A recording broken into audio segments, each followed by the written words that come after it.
I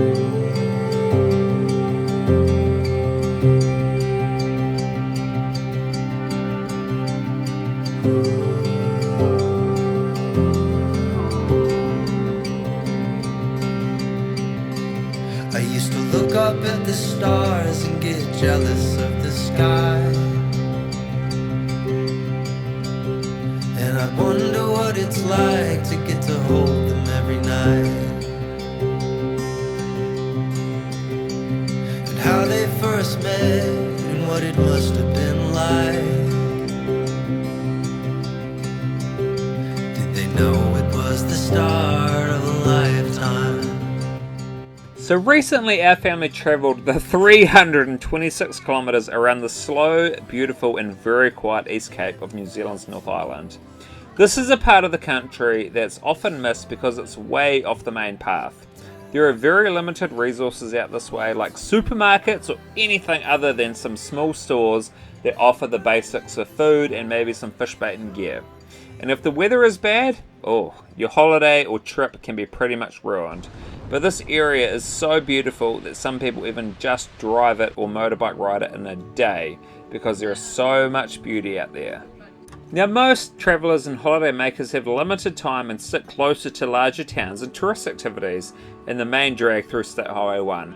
But in doing that, many people are missing this iconic part of more authentic New Zealand. Many of us Kiwis enjoyed growing up and spending some of our summer holidays enjoying slow days at a remote beach, camping in a tent where the only jobs to do were dishes and hanging out your togs until to dry. It's a slow-paced life out on the coast, and if you like the feeling of going back in time, you'll definitely get those vibes as you travel through a rugged and undeveloped part of New Zealand and the world. Our family is currently on the road full-time, so we get the benefit of travelling slowly and taking our time to enjoy these spots, as well as doing it in the off-peak season, when there are few people in this part of the country. We have plenty of tips you will want to know if you're heading out this way. We started our journey from Opotiki and we used the NZMCA or the New Zealand Motor Caravan Association to find some private land sites between Opotiki and Te Aroha. You will struggle to find any freedom camping areas in these parts. These closed during COVID and have not reopened. It appears there are a few unofficial signs stating no camping, which some locals may have put up. There are a couple of paid campgrounds on the coast, but we are travelling full time with 5 people. It adds up. We also did have some friends who allowed us to camp on their lawn for a couple of nights. Definitely worth asking your friends online if they know of someone that has some land out this way.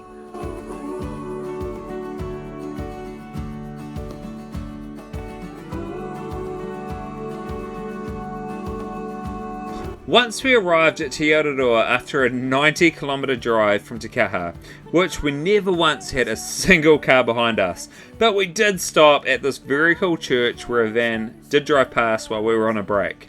But Te Aroha has beautiful beaches which are often very ruined by the wind, so there are some cool river spots to swim if you're willing to go exploring.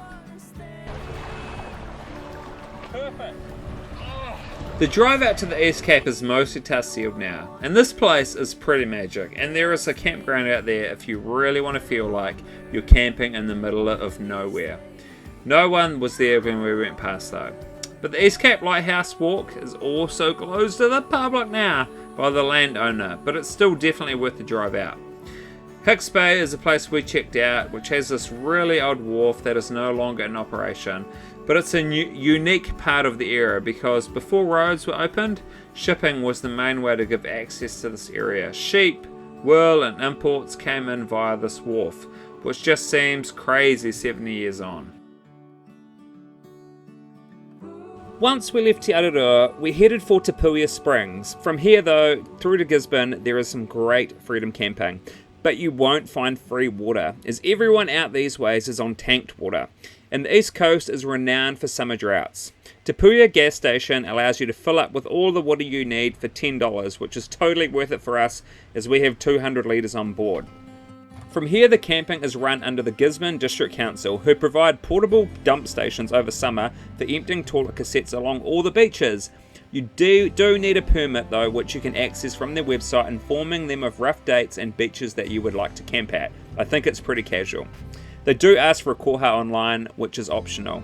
And at Tukumaru Bay and Tolaga Bay, they have some year-round freedom camping sites, but these areas are hugely extended over the summer months. So if you're in the extended areas, you do require the Gisborne District Council permit. Tukumaru Bay is a beautiful beach with another long and old wharf, which is currently closed and deemed unsafe, but good snorkeling and rock pools are in this area. It was a little bit cold for us for swimming when we were here, but a great way to warm up is to go to the Cafe 35 and grab a paua pie. You will be surprised at how delicious these are.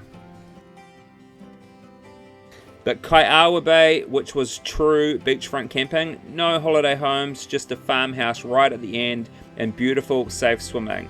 This was our favourite camp spot, and these are definitely the places that we search out for when we're looking for somewhere to camp.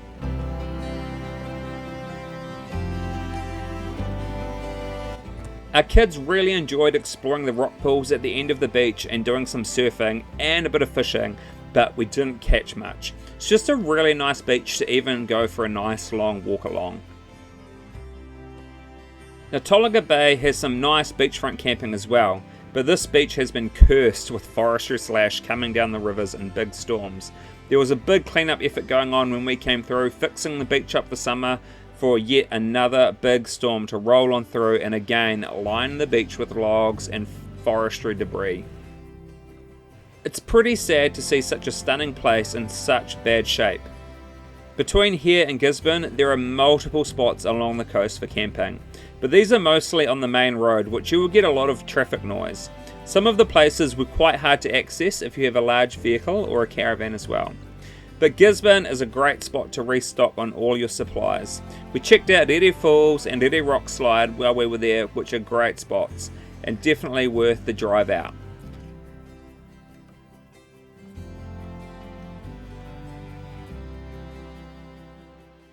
Our last stop along the coast was Mahia, which is again like going back in time. Very quiet, secluded area. Plenty of spots to freedom camp.